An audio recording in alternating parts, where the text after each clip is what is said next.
All right. Hello, everyone. Welcome to another live with us. Today we have Maddie Kent with Sante Health and Wellness. She's an expert in gut health and wellness. She's going to be talking a little bit about the difference between food sensitivities and food allergies. So, really interesting stuff. And thank you so much for joining us today, Maddie. And go ahead and take over. Hi, thank you so much, everyone, for listening to me today to chat a little bit more about gut health. And over the last few months, if you've been tuning in, I've been chatting quite a bit about what the GI tract is and the important role that it has in our overall health and especially our immune health as well as our mood. And one topic that is often confusing to people that is really important is our unique food sensitivities and our unique food allergies. So first, I just want to define the difference for you. So food allergies tend to be things that we are born with, not always, but they tend to be things that don't change. And food allergies tend to elicit a larger response as far as reaction. So a lot of people are pretty aware of their food allergies because of that. So that means if you eat something you're allergic to, your reaction will be almost immediate, if not within a couple hours. And that reaction could be anything from the very severe, like throat closing and tongue swelling, to just some more uncomfortable, like physical pain, maybe even vomiting or diarrhea. So a lot of people are aware of things that they're allergic to. And unfortunately, the most common things that we're allergic to, just as a general human population, are things that we eat a lot. So things like tree nuts, soy, fish, peanuts, dairy, wheat, eggs, and shellfish are the 8 most common allergic foods that people react to. And so the challenge with food sensitivities, though, is they're a little bit different in the sense that we have a reaction much later on. And so food allergies, you're going to feel that reaction within a couple minutes to a couple hours. With food sensitivities, you may not have a reaction up till 3 days later. That means you could eat something you're sensitive to on Monday and not feel any side of, any impact until Wednesday. And food sensitivity reactions tend to be a little bit more mild. It can be anything from a headache to just feeling off or tired. It can lead to skin issues or acne. It can also lead to bowel disruption or GI pain, but it's really hard to kind of track down where or what was causing that reaction. And so a lot of people are eating things that they're very sensitive to and they have no idea.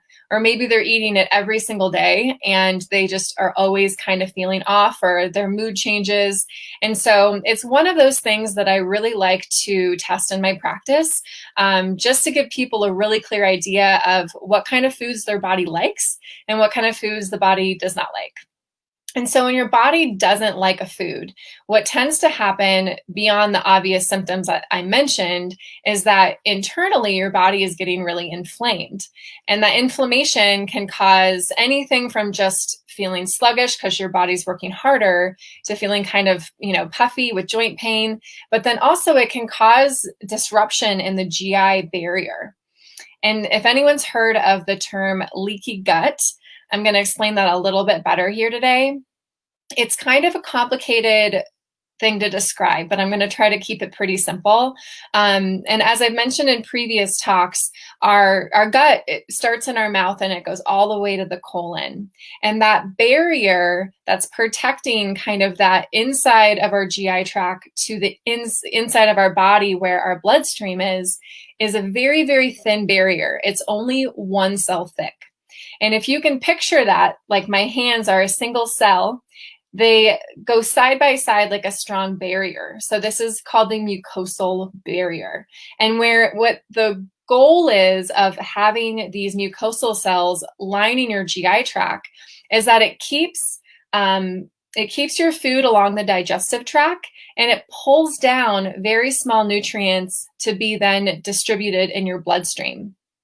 It has the goal also to keep this barrier strong, to prevent anything from absorbing that isn't good for the body. So any sort of bacteria or something that's undigestible, or even larger food particles, this barrier is going to keep those things moving along the GI tract to be eliminated from the body. So just like the name leaky gut implies, this barrier has become leaky or broken. What happens when that barrier is broken is larger food particles can actually make it into the bloodstream. And what happens is our immune system does not recognize it. It goes, whoa, there's an invader. Like, we need to ramp up the immune system to fight this. And it could be something as innocent as spinach or, some sort of food. But because it hasn't been broken down into tiny little nutrients that the body understands, the immune system actually overreacts. And so the reason I'm bringing this up about food sensitivities is that if we continually eat things that inflames our body, something we're allergic to, something that we have a sensitivity to, that barrier is so delicate that it tends to then become leaky due to the inflammation that our body has to bear when we're eating something that our body doesn't like. And one more thing to explain about that is that also, if you've ever experienced or known somebody that first they start reacting to one food and then the next week it's another thing, and then before they know it, they have this whole laundry list of foods that they feel like they're reacting to, part of that mechanism can be due to leaky gut as well. So when that barrier breaks, you could eat something super good for you that you're not allergic to and you're not sensitive to. But if that food particle makes it into your bloodstream, all of a sudden your immune system recognizes it as a problem and will then label it as a sensitivity. So if you're someone that has this list that just keeps growing of foods that you feel like you can't tolerate anymore, sometimes that's due to something called leaky gut. So in my practice, there's a couple different ways we can start to identify those foods that you're allergic or sensitive to. One is called an elimination diet. And this is when you really reel back a lot of the foods you're eating and you have a pretty simple diet for about a week or so. And then slowly, one food item at a time, you add it back in and you wait and see how your body responds. You have to be very careful to be very conscious of any small symptom or any issue that might be caused from that food. It's a long process, but it's also a free process. But I do recommend that you maybe work with a healthcare provider or a nutritionist to do that efficiently. The other way that you can do this is you can get a blood test. So blood tests are a really simple way to identify allergies as well as sensitivities. If it's a really comprehensive test, it's going to actually show you what your allergies are and also what your sensitivities are. And that's one of my favorite things to run, especially on people that are looking to reduce inflammation in their body and start to heal what might be leaky gut. So if anyone's interested in doing a test like that, there's lots of them available out there, and I'm definitely someone you can reach out to. And overall, I think it's something that at the very least, start to kind of realize how you feel after eating a certain food and potentially pull back on some of those most common allergens just to kind of let your body heal and see if that's an issue for you. So that's all I have for you today, and I hope that information is valuable. Thanks for having me. You're welcome. Thanks for all of that. I definitely learned a lot. I did not know most of what you talked today. So thank you very much for your time and have a great rest of your day. Thanks, Lauren.